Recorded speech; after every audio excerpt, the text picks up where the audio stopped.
지금 이 시즌 솔직히 그 고기 활성도는 굉장히 높으나 큰 고기 잡기는 조금 힘들어요. 왜냐하면 높았던 수온이 내려가면서 고기들이 활동할 수 있는 아주 좋은 수온이 여건이 만들어집니다. 그렇게 되면 그 곳에 살고 있는 굉장히 작은 베스들이 많이 따라붙어요. 와, 크다 이거. 사이즈 나쁘지 않다. 그렇지. 큰 베스는 좀 보기가 힘든데 그럴 때는 큰 베스가 있을 만한 곳을 노리면 됩니다.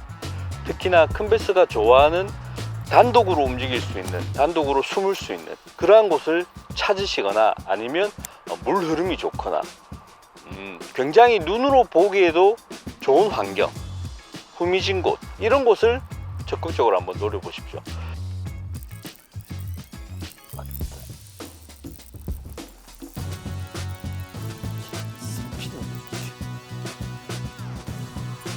오케이. 자, 안녕하십니까 제네리얼 시청자 여러분. 오늘도 즐거운 촬영 날입니다. 자, 스피너베이트로 아침에 시작을 하는데요. 역시 가을은 가을인가 봅니다. 오늘은 가을을 맞이해서 가을에는 과연 어떻게 하면 고기를 많이 낚을 수 있는지, 그리고 어떻게 하면 큰 고기를 잡을 수 있는지를 한번 보여드릴 수 있도록 하겠습니다. 자, 아침의 시작은 스피너베이트로 시작합니다.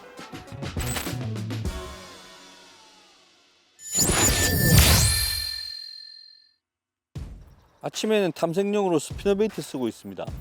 요 며칠 이제 비가 또 많이 왔고 바람도 많이 불었고 기온도 뚝 떨어졌습니다. 그래서 한 3, 4일간 날씨가 계속 안 좋았어요. 그래서 그 영향으로 아마 수온이 조금 많이 내려갔을 거예요. 표층 수온은 많이 내려가고 특히 수심이 얕은 곳, 이런 곳 같은 경우에는 더 많이 내려갔겠죠. 그래서 일시적으로 안 좋을 수도 있지만 고수온이었던 곳은 오히려 더 활성도가 좋을 수도 있기 때문에 일단은 따라와서 쫓아와서 먹을 수 있는, 우리가 흔히 얘기하는 무빙루어로 스타트를 시작합니다. 첫 번째는 스피너베이트로 그냥 감고 있습니다.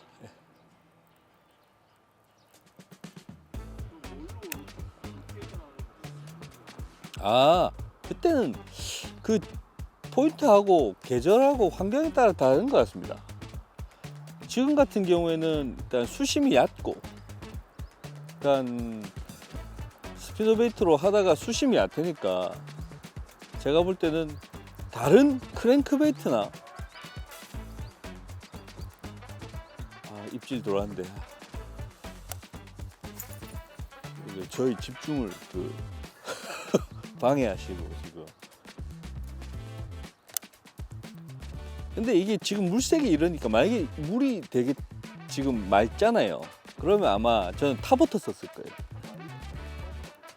탑워터를 지금 이제 소리나 파동 물론 그걸 듣고 쫓아오는데 그걸 보고 쫓아오는 고기도 많거든요. 그래서 맑으면 저는 오히려 지금은 탑워터 썼을 것 같은데 지금 안 맑아가지고 그냥 소리도 많이 나고 번쩍번쩍거리고 하는 스피너베이트로 하고 있습니다. 근데 지금 이 수온은 가을은 탑워터 때리죠. 예. 물론 아예 지금 또 안 된다는 건 아닌데 방송상 재미가 없어. 방송상 재미가 없어.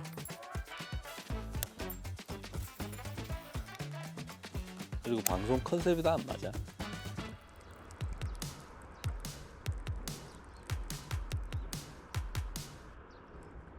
왔다.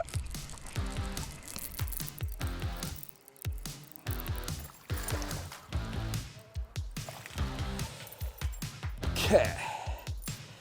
사이즈가 한 3자 후반 이런 것들이 지금 스피너베이트로 계속 나오고 있는데요. 여기가 이제 저수지에 그 물 내려오는 초입입니다. 상류죠, 최상류. 여기가 얕아졌다가 여기서부터 이제 수심이 이제 떨어지거든요. 그런 떨어지는 곳에 지금 몇 마리가 붙어 있는데, 폴링과 리트리브를 적절히 섞어서 떨어지는 곳에서 폴링을 해주니까 톡 하고 물고 들어갔습니다. 지금 이 시즌 솔직히 그 고기의 활성도는 굉장히 높으나 큰 고기 잡기는 조금 힘들어요. 왜냐하면 높았던 수온이 내려가면서 고기들이 활동할 수 있는 아주 좋은 수온이 여건이 만들어집니다. 그렇게 되면 그 곳에 살고 있는 굉장히 작은 베스들이 많이 따라붙어요. 뭐 마리수는 좀 받치지만 큰 베스는 좀 보기가 힘든데, 그럴 때는 큰 베스가 있을 만한 곳을 노리면 됩니다. 특히나 큰 베스가 좋아하는 단독으로 움직일 수 있는, 단독으로 숨을 수 있는 그러한 곳을 찾으시거나, 아니면 물 흐름이 좋거나 굉장히 눈으로 보기에도 좋은 환경, 후미진 곳, 이런 곳을 적극적으로 한번 노려보십시오.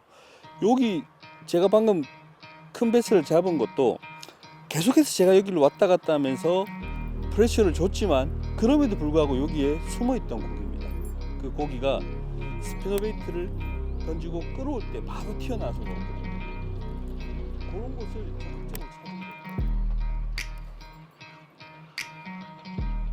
거예요. 와, 크다 이거.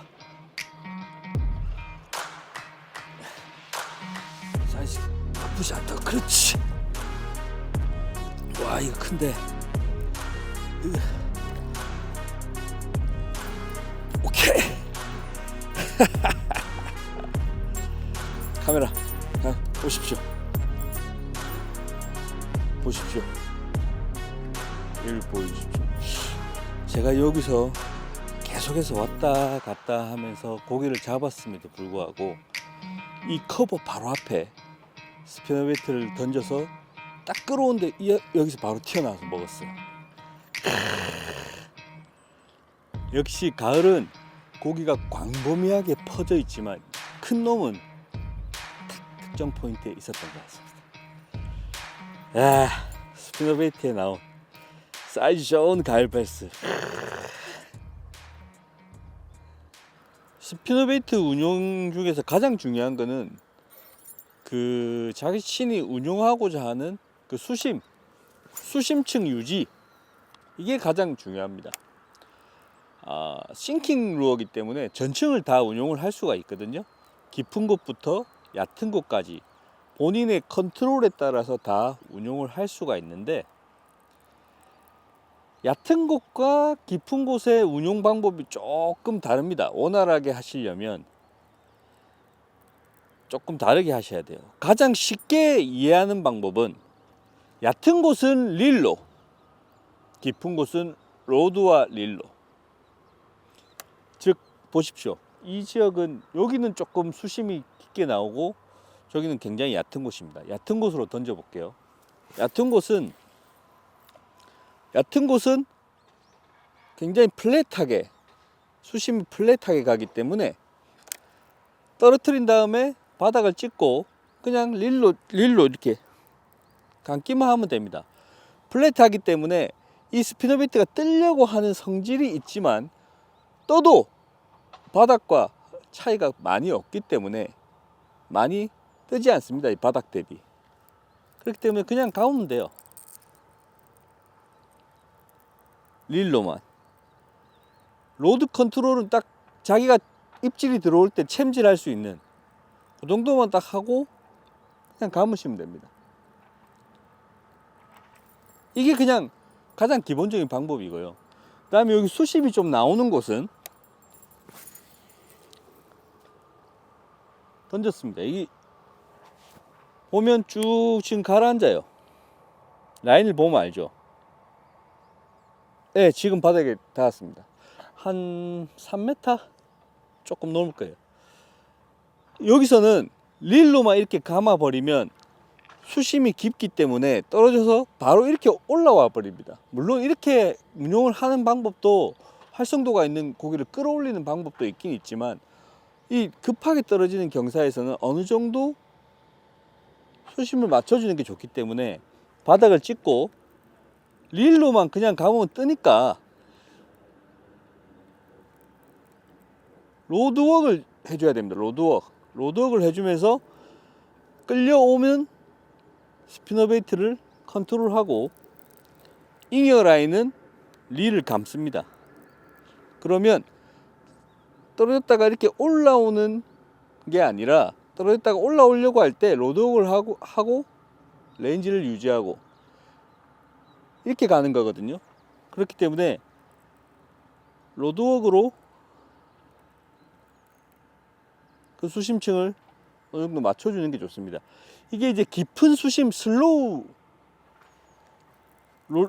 롤링이라고 깊은 곳에서 천천히 운용을 하는 방법 중에 하나인데, 주로 댐이라든지 큰 댐이라든지 호수, 그리고 보트 낚시에서 주로 많이 하는 방법이에요. 그리고 저수온기에 좀 깊은 곳에서 천천히 스피너 베이트를 운용할 때, 그때 좋은 방법입니다. 이렇게 끌어오고 다시 끌어온 만큼 라인을 감아서 평행하게 유지시켜주고 다시 살짝 끌어오면서 릴과 로드를 컨트롤 해주는 겁니다.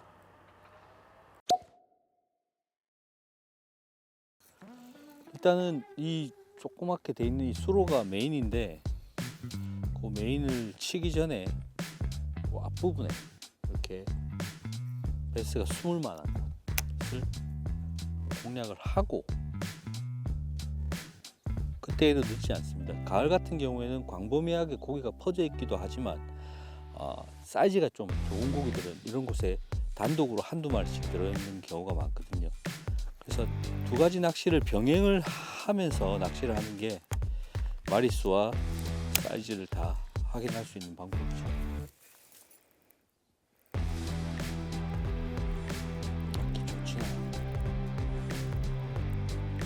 딱 하고 오케이. 와. 요 앞부분을 제가 들어가기 전에 이제 커버 직으로 이렇게 좀 치고 없어서 이제 저기서부터 긁어 왔습니다. 아마 이 고기는 이 근처에서 이걸 보고 따라서 발 앞에서 물은 고기일 거예요, 아마.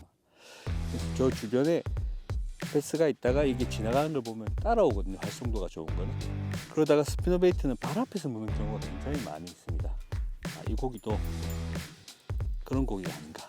사이즈 괜찮네요.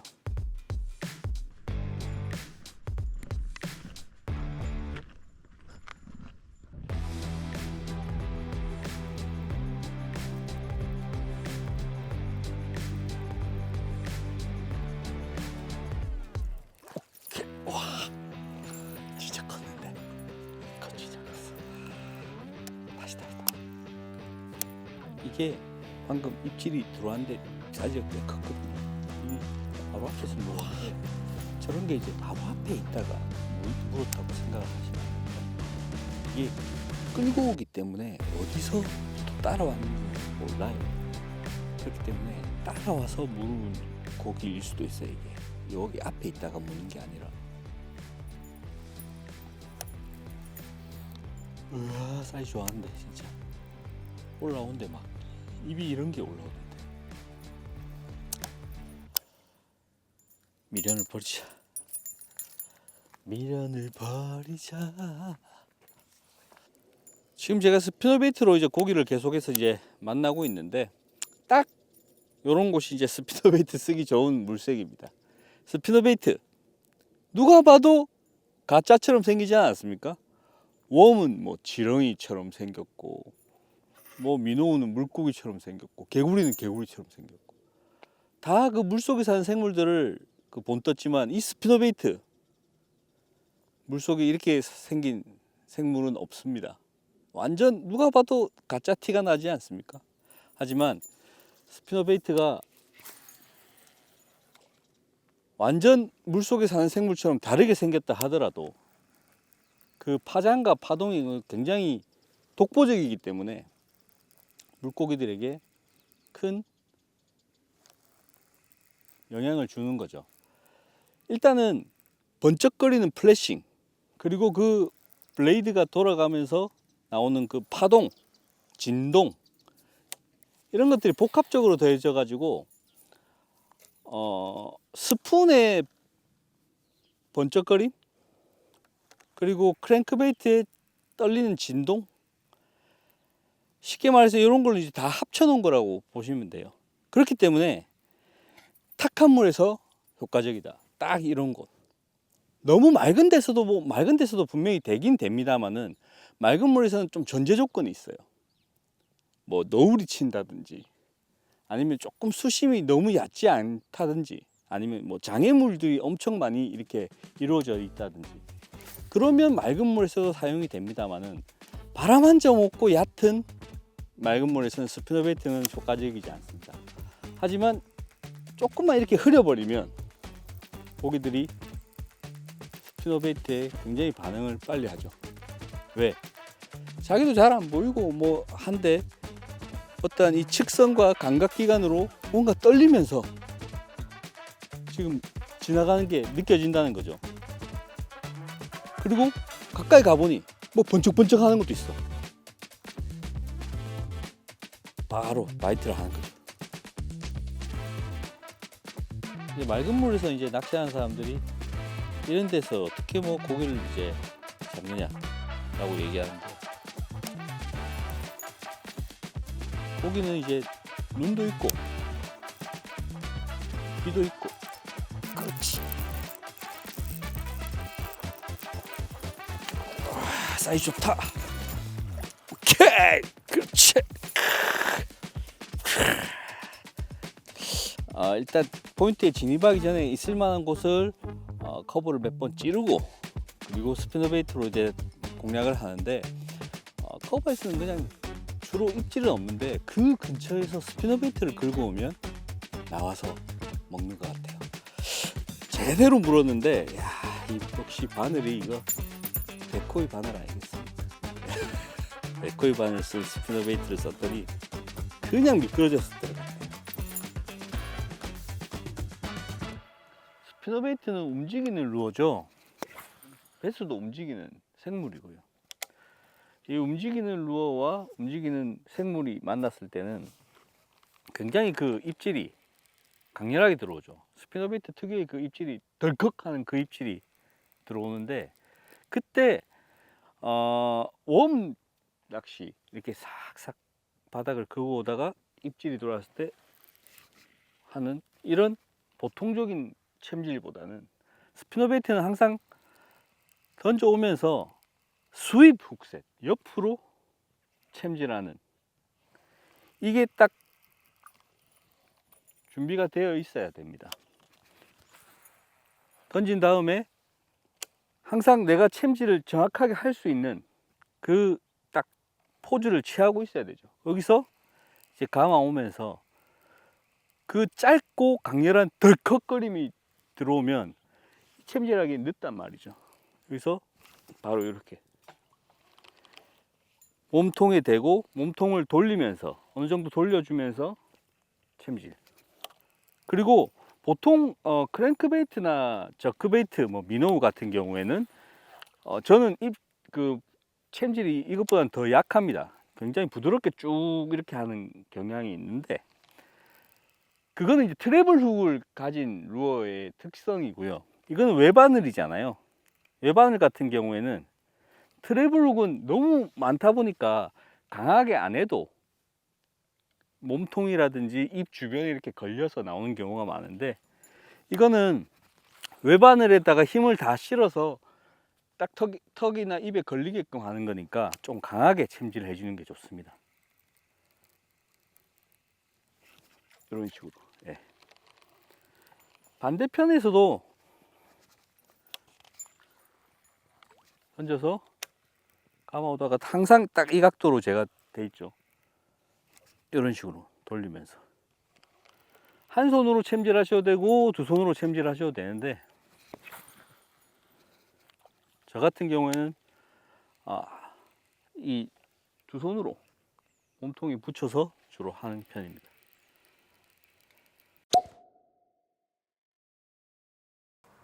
자, 오늘 제가 스피너베이트를 가지고 많은 베스를 만날 수가 있었는데, 제가 사용한 오늘 스피너베이트의 컬러는 일명 차트루즈라고 하는 그런 색깔입니다.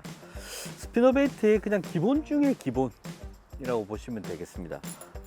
이 색깔 형광색과 흰색이 이제 어우러져 있는 걸 이제 차트루즈라고 하는데, 이 색깔과 더불어 블레이드는 금색과 은색이 섞여 있는 제품을 썼습니다.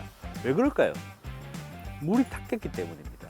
물이 탁한 곳에서는 조금이라도 더 어필을 하기 위해서 물 색깔과 완전히 상반되는 그런 색깔을 쓰는 게 조과에 조금이나마 도움이 됩니다. 물이 굉장히 탁했기 때문에 그곳에서도 어느 정도 어필할 수 있는 노란색, 흰색이 유효했고, 그리고 블레이드도 금색과 은색이 섞여 있는 것을 적절하게 사용했습니다. 이 블레이드 같은 경우에는 물이 탁하면 탁할수록 금색, 물이 맑으면 맑을수록 은색을 쓰시는 게 조과에 조금 도움이 됩니다. 물론 절대적인 건 아닙니다만은 조금이나마 유리하게 하시려면 탁하면 탁할수록 금색, 맑으면 맑을수록 은색을 쓰시고, 이 헤드나 스커트의 색깔도 탁하면 탁할수록 노란색, 흰색 또는 검은색, 그리고 맑으면 맑을수록 자연색에 가까운 그런 색깔을 쓰시면 될 것 같습니다. 자, 오늘 오전에 스피너베이트란 주제를 가지고 이 가을에 한번 낚시를 해봤습니다. 사실 이 가을은 잔챙이가 너무 성화라서, 물론 뭐 마리수는 많이 잡을 수 있지만 큰 베스 보기가 상당히 힘든 시기입니다. 하지만 오늘은 30이 넘는 것부터 40이 넘는 40 중반까지 나오는 걸 보면 스피너베이트는 이 시기에 사이즈를 선별해주는 정말 멋진 루어인 것 같습니다. 여러분들도 이 가을에 스피너베이트 한번 들고 가서 낚시 한번 해보십시오. 잔챙이가 아닌 사이즈가 좋은 베스가 아마 여러분은 반길 겁니다.